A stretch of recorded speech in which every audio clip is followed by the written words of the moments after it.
नमस्कार, A1 India देख रहे हैं आप। मैं हूं सुरेंद्र सोलिया।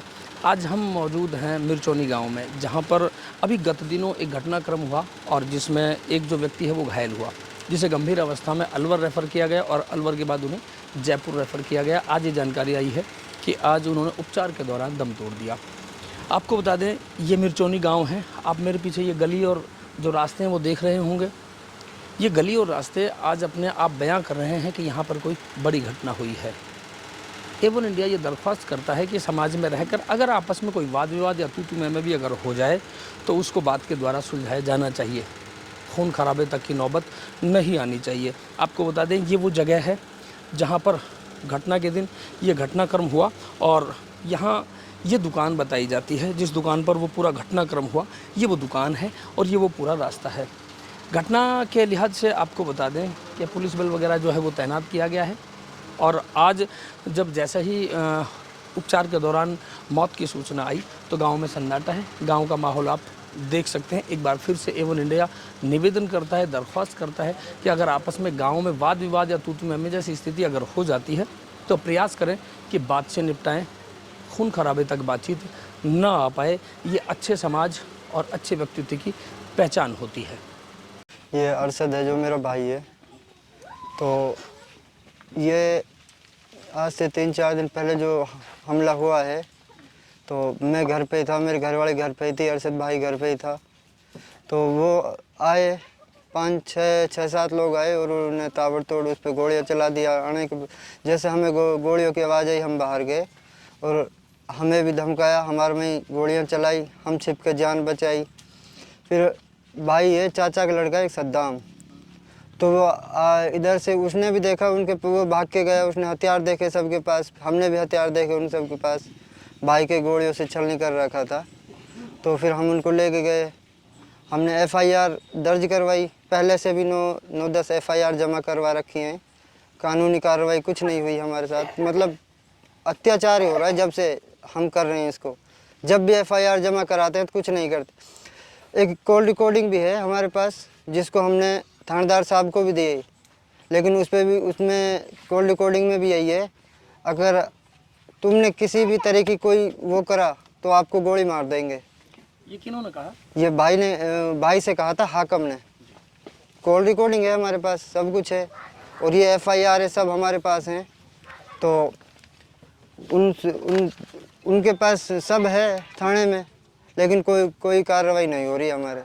तो आप जब भी प्रशासन से मिले उनका क्या आश्वासन रहा? क्या आश्वासन यही रहे, हम कर रहे हैं अपने काम को, हम अपने काम को कर रहे हैं, तुम बैठो अपने आराम से, कोई ना, हम कर रहे हैं।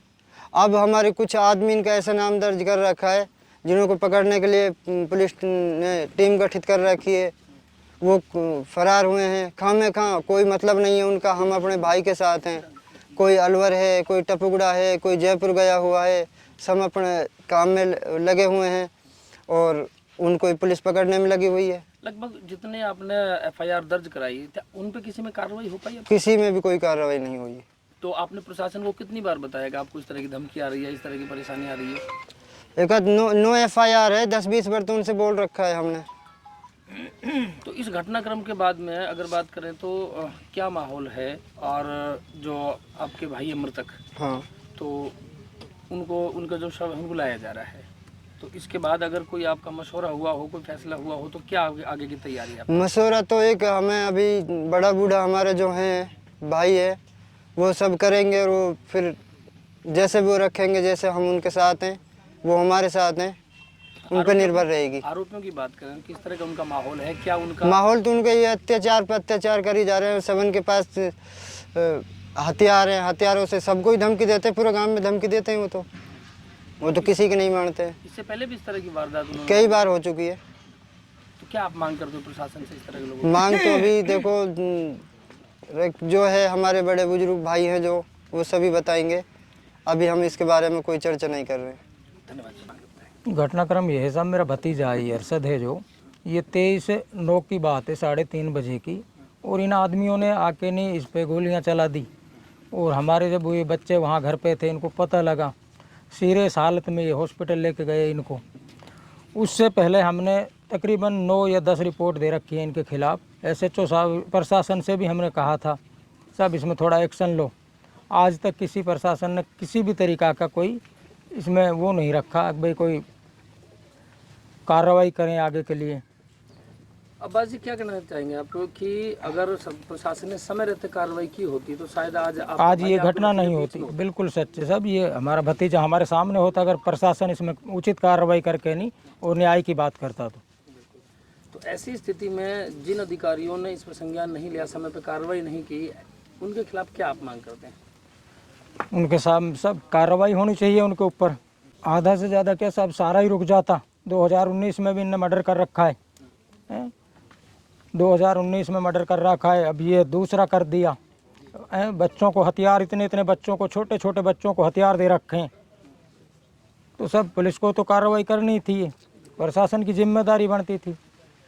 तो कोई इस तरह का कोई वाद विवाद कभी कोई इनसे नहीं, हमारा कोई वाद विवाद नहीं है इनसे, किसी भी तरीका का कोई पहले नहीं हुआ। सोते हुए बच्चे को गोली मारी है इन्होंने। आपको क्या लगता है, क्योंकि आप भी देखो जिम्मेदार आदमी है गांव में, आपको क्या लगता है कि आखिर इस घटना के पीछे क्या कारण रहा होगा? कोई हमें तो नहीं लगता साहब ऐसा कोई कारण। दिनांक 23 सितंबर को शाम को 3:30-4 बजे के लगभग गांव में फायरिंग होने की सूचना मिलती है। सूचना के ऊपर तुरंत गांव में पहुंचे। तो गांव में पहुंचने से पहले ही उनके परिवारजन घायल युवक को टपुकड़ा हॉस्पिटल लेकर आते, जहां से उसकी स्थिति गंभीर होने पर पहले अलवर और अलवर से फिर जयपुर एसएमएस में रेफर कर दिया जाता है, जहां उसका इलाज चल रहा था। और आज दौरानी इलाज घायल युवक, जिसका नाम अरशद, पिताजी का नाम नूरदीन है, और उसकी मृत्यु हो गई। उसी दिन उसके भाई शौकत ने एक रिपोर्ट दी थी, जिसके ऊपर तुरंत ही मुकदमा दर्ज कर लिया गया था और फिलहाल उस मुकदमे में अनुसंधान जारी है। गांव में माहौल की बात करें तो कैसी स्थिति है? फिलहाल गांव में शांति व्यवस्था बनी हुई है और एहतियातन कानून व्यवस्था को बनाए रखने के लिए पुलिस जाब्ता भी लगाया हुआ है। आसूचना संकलन बराबर जारी है। अपराधियों की हम बात करें, जो आरोपी पक्ष है, उनके बैकग्राउंड की बात करें, किस तरह का बैकग्राउंड है? क्या उनके खिलाफ पहले कोई मुकदमे वगैरह थाने में दर्ज हैं? अपराधी नए लड़के होना ज्ञात आया है और संभावना है कि उनमें से एक आध नाबालिग भी हो। तो अभी उनके बारे में पूर्व में कोई मुकदमे होना उनके खिलाफ जानकारी में नहीं आया। हालांकि इसी परिवार से एक मर्डर पहले भी हुआ था और उसमें से 2-3 बालिग लोग हैं, वो जेल में भी हैं, लेकिन इनका अभी ऐसा कोई आपराधिक रिकॉर्ड नहीं आया।